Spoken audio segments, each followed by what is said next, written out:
सर्वांना नमस्कार. स्वागत आहे आपलं तेरी मेरी कहाणी या यूट्यूब चॅनलवर. चला तर मग चांद मातला या स्टोरीचा पुढचा एपिसोड सुरू करूया. इकडे शशी आणि चंद्रा शिक्रापूरला निघाले होते आणि बुलेटवर निघाले होते. पावसाचं वातावरण तयार झालं होतं, तर थोडीशी पावसाची सरसुद्धा यायची. कधी ऊन पडायचं. गेले 2-3 महिने पाऊस खूप कोसळत होता, त्यामुळे आता त्यानं थोडी विश्रांतीच घेतली.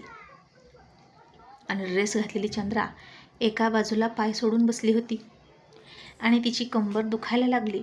आणि ती शशीला म्हणाली, गाडी थांबव की, माझी कंबर दुखते. त्यानं आता गाडी थांबवली आणि त्याचं हेल्मेट काढून ठेवलं आणि म्हणाला, तुला म्हणालो ना दोन्हीकडे पाय टाकून बस, पण तू ऐकतच नाहीस. अगं कमरेला आराम मिळतो. तर चंद्रा म्हणाली, नाही बाई, तसं गड्यासारखं बसायला मला नाही जमायचं.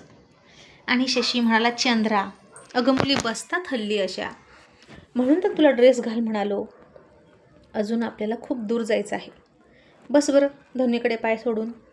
तरीही चंद्रा नाहीच म्हणाली. आणि शशी वैतागून म्हणाला, गावंढळ कुठली. आणि ती नाक डोळे मोडत म्हणाली, असू दे, गावंढळ तर गावंढळ, नाहीतर तुला शिट्टीतला लागून गेलास की, तू पण गावातलाच आहेस, म्हणून तर निघाला ना गावाला. शशीनं पुन्हा हेल्मेट घातलं आणि पुन्हा एकदा तिला गावंढळ म्हणून गाडीला किक मारली आणि निघाला. आता संध्याकाळ होता होता ते घाट चढून आले आणि पुन्हा सायंकाळी आभाळ भरून आलं आणि पावसाला हलकी हलकी सुरुवात झाली. आणि असं या प्रवासात खूपदा झालं होतं. आणि मग तो थांबायचा आणि आडोसा शोधायचा. आताही पावसाची सर आली आणि त्यानं गाडी थांबवली आणि झाडाच्या आडोशाला दोघेही गेले. आणि केसांवरचं पाणी झटकत चंद्रा म्हणाली, तुला ना अजिबात डोकं नाही. मागच्या वेळी निघालं तर बिनडोक्याची गाडी घेतली आणि आता स्वतः डोक्यात घातलंय. आणि माझं मात्र तुला काही पडलंच नाही ना. मी भिजते आपली.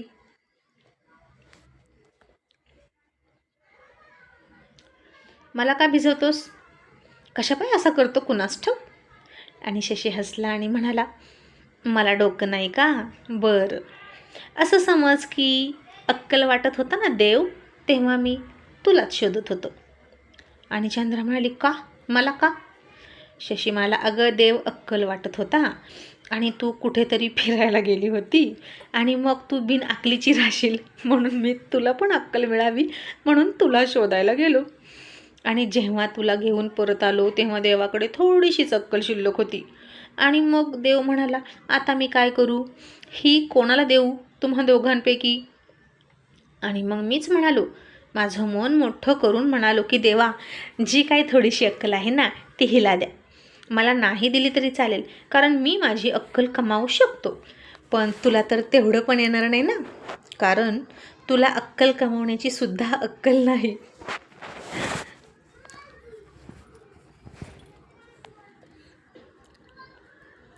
असा शशी तिला गोल गोल फिरवून तिला काहीतरी असलं बोलला. आणि तिला आता हे सगळं ऐकून चक्कर येते की काय हे कळेना. आणि भोळ्या चंद्राला तो तिला बेअक्कल म्हणाला हे कळतच नव्हतं. आणि आता चंद्राच्या केसातून पाणी गळत होतं आणि एक थेंब ओघळत खाली खाली आला आणि तो तिच्या छातीच्या खोलगट भागात निघाला होता. आणि शशीचं लक्ष तिकडं गेलं. आणि आता चंद्रा ओढणीनं पाणी पुसणार इतक्यात शशीनं तिचा हात पकडला. ती थोडी चकित होऊन त्याच्याकडे बघायला लागली आणि शशीची नजर मात्र त्या पाण्याच्या थेंबावर स्थिर झाली होती. मग शशी थोडा तिच्या जवळ आला आणि तिच्या हाताला पकडून थोडीशी तिला पुढं ओढली आणि तिच्या कमरेत हात घातला.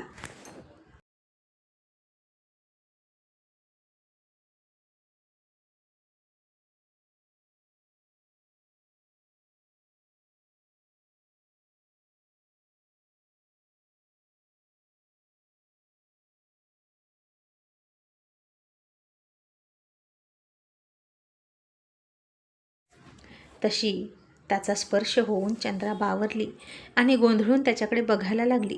आणि आता हा काय करतोय असं तिला वाटायला लागलं. मग शशीनं हळूहळू त्याचं तोंड तिच्या छातीच्या दिशेनं निघालेल्या त्या थेंबाकडे नेलं. आणि आता तो तिला इथं चुंबन घेणार की काय असं तिला वाटलं.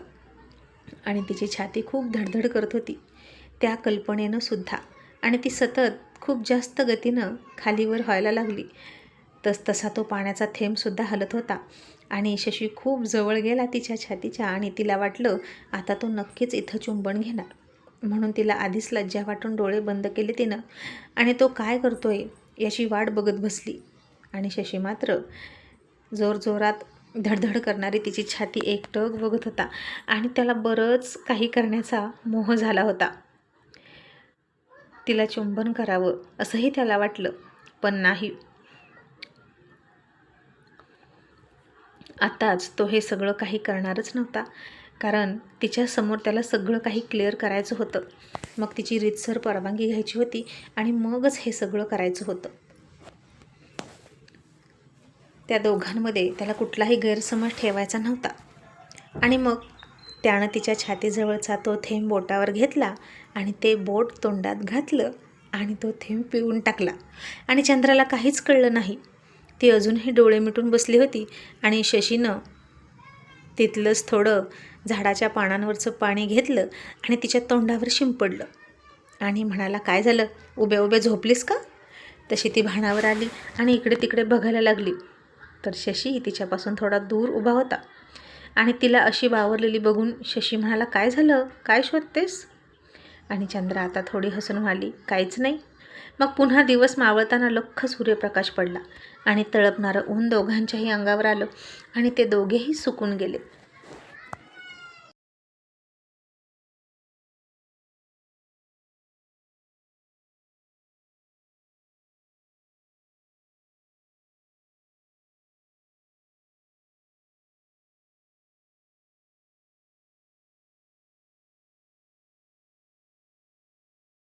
आणि चंद्रा म्हणाली, आता रात्र होणार, अंधार पडणार, मग आपण कुठं थांबायचं? शशी म्हणाला, मी असताना तू काय विचार करतेस, मी आहे ना, आणि नीट बस. असं म्हणून त्यानं गाडीला किक मारली. तसं चंद्राला झटका बसला आणि तिनं त्याला पाठीमागून मिठीच मारली. तसं शशीनं पुन्हा ब्रेक मारला आणि म्हणाला, नीट बस, मागे सरकून बस. आणि चंद्रा मुद्दाम म्हणाली, नाही, मला असंच बसायचं, मी पडली तर? असं म्हणून त्याच्या मांडीवर हात ठेवून बसली. आणि शशीला आता कसं तरी होत होतं. मग त्यानं पुन्हा तिचा हात घेतला आणि खांद्यावर ठेवला आणि म्हणाला, ओके, इथे हात ठेव. आणि त्यानं गाडी सुरू केली आणि चंद्रा हसत होती. आणि आता शशीचा विचार होता की पुण्यामध्ये हॉटेलमध्ये राहायचं. आणि त्यानं पुण्यात आल्यावर एक हॉटेल बघितलं आणि दोघेही रूमवर गेले.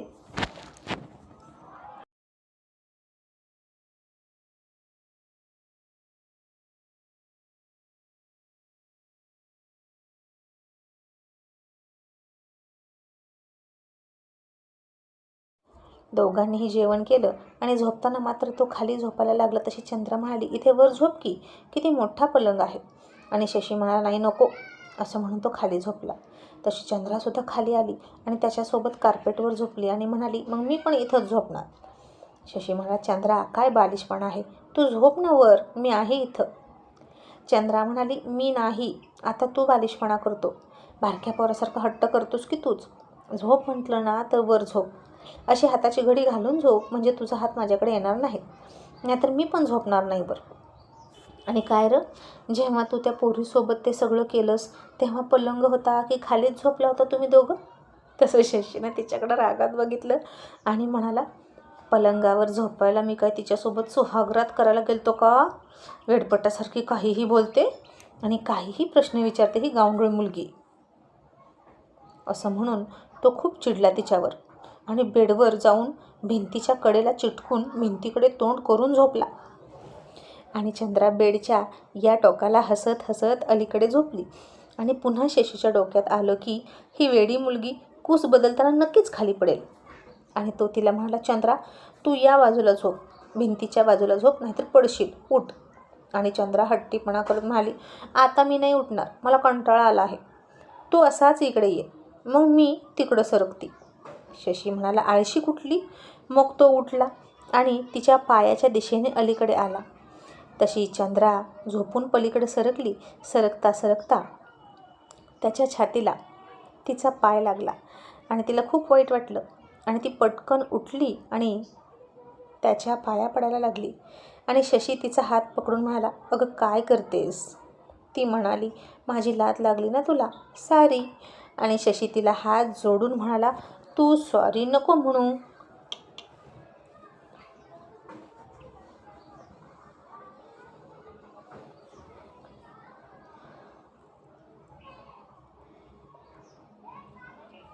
मला ऐकायला ते कसं तरी वाटतं. तू सॉरी म्हणू नकोस आणि तू पाया पण पडू नको. आणि चंद्रा म्हणाली, असं कसं? नवऱ्याला लाथ द्यायची नसते, पाप लागतं. शशी तिच्या डोळ्यात बघून म्हणाला, म्हणजे तू मला तुझा नवरा मानतेस का? इतकी खात्री कशी आहे ग तुला? बोल. आणि चंद्रा म्हणाली, माझं मन म्हणतंय की म्हणण्यापेक्षा देवाकडे प्रार्थना करतंय की त्या पोरीनं तुझे काय केले ना तिच्यासोबत ते विसरलेलं असावं आणि माझंच लग्न तुझ्यासोबत व्हावं. आणि आता सगळं तिच्यावर आहे बघ, असं म्हणून ती झोपली. आणि शशीसुद्धा टेन्शन येऊन झोपला. म्हणाला, हो ना, आता सगळं तिच्यावरच अवलंबून आहे. देवा तिच्या काहीही लक्षात नसावं. असं म्हणून शशीने चक्क आभाळाकडे पाहिलं आणि त्याचंच त्याला आश्चर्य वाटलं की त्यानं इतक्या वर्षात आज पहिल्यांदा देवाचं नाव घेतलं आहे. कुणासाठी? तर फक्त चंद्रासाठी. चंद्रा त्याच्या आयुष्यातून दूर जाऊ नये म्हणून. मग आता दोघेही झोपले आणि सकाळी सकाळी चंद्रा आणि शशी अंतर ठेवूनच झोपले होते.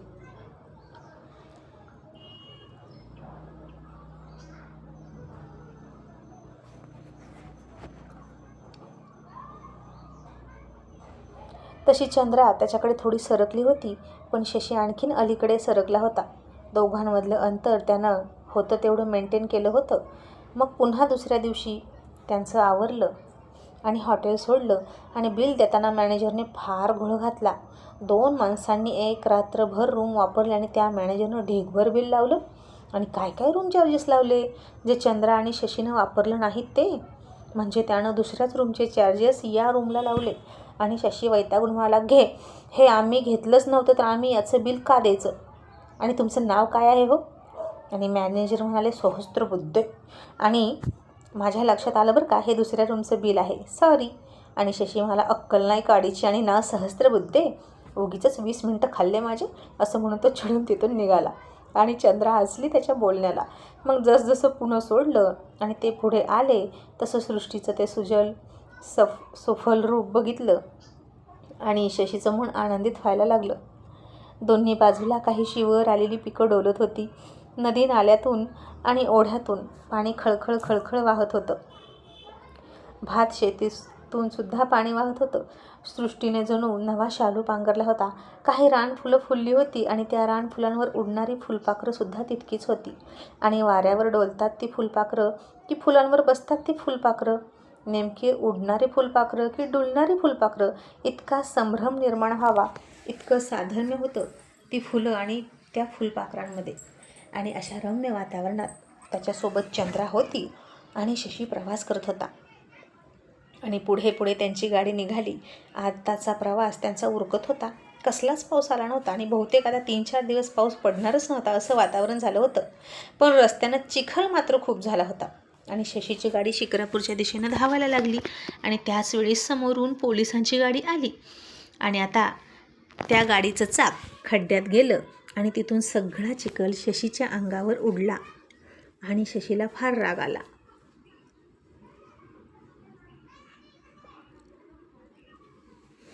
अख्खाच्या अख्खा चिखलानं माखला होता शशी. आणि चंद्राचंही अवस्था तशीच. शशी आता थांबला आणि हेल्मेट काढून बोलणार इतक्यात चंद्रानं त्याचा हात पकडला आणि हळूच म्हणाली, हेल्मेट काढू नकोस, गाडी पोलिसांची आहे. तसा शशी गप्प बसला. आता पोलिसानं सुद्धा गाडी थांबवली. ड्रायव्हरने बाहेर तोंड काढलं. शशी आणि चंद्राला म्हणाला, सॉरी बरं का, आणि निघून गेला. शशी चंद्रात आता चिखलानं पूर्ण माखूनच गेले होते आणि समोरच एक ओढा वाहत होता. आजूबाजूला भरपूर झाडी होती. शशीनं गाडीत तिकडं नेली आणि म्हणाला, चंद्रा, आता पुन्हा आंघोळ करावी लागेल. इथेच कपडे धुवूया आणि सुकवूया, ऊनसुद्धा चांगलं आहे. मग त्या ओढ्याचा एक डोह तयार झाला होता, तिथे दोघेही गेले आणि तो तिला म्हणाला, जा कपडे काढ आणि आंघोळ कर. तशी चंद्रा म्हणाली, तुला वेळ लागले काय, अशीच कशी आंघोळ करू? आणि शशी म्हणाला, काय झालं, इथं कोणीच तर नाही, फक्त मीच आहे. आणि चंद्रा म्हणाली, तू असला तरी तुझी लाज वाटतेच की, मी नाही इथं आंघोळ करणार. आणि शशी म्हणाला, तूच म्हणालीस ना तुझा होणारा नवरा आहे मी, मग कसली लाज? चंद्रा आता लाजले आणि डोळे मोठे करून त्याला म्हणाली, ते पुढचं पुढं बघू, आता तिकडं बघ. आणि आता शशीनं तोंड फिरवलं आणि दुसरीकडे बघायला लागला. मग चंद्रानं आता झुडपाच्या पाठीमागं जाऊन तिचे कपडे बदलायला लागली. चिखलाचे कपडे काढले, ते लॉकेटही काढलं आणि तिथंच ठेवलं त्या कपड्यांसोबतच, आणि हातापायावरचा चिखल धुवायला गेली. तिचा पाय आता सटकला आणि ती पाण्यातच पडली आणि खूप ओरडायला लागली. तसं शशीनं घाबरून पाठीमागं बघितलं आणि पडतच त्या दिशेनं गेला. पण आता तिच्याकडे जाता जाता मध्येच त्याला ते लॉकेट आणि ते कपडे होते ते दिसले. पळता पळता शशीचं लक्ष त्याच्यावर गेलंच आणि तो तिथंच थांबला आणि खूप बारीक नजर करून त्यानं ते लॉकेट हातात घेतलं आणि एखादा कोहिनूर हिरा बघून आश्चर्यचकित व्हावं तसं तो त्या लॉकेटकडे बघत होता.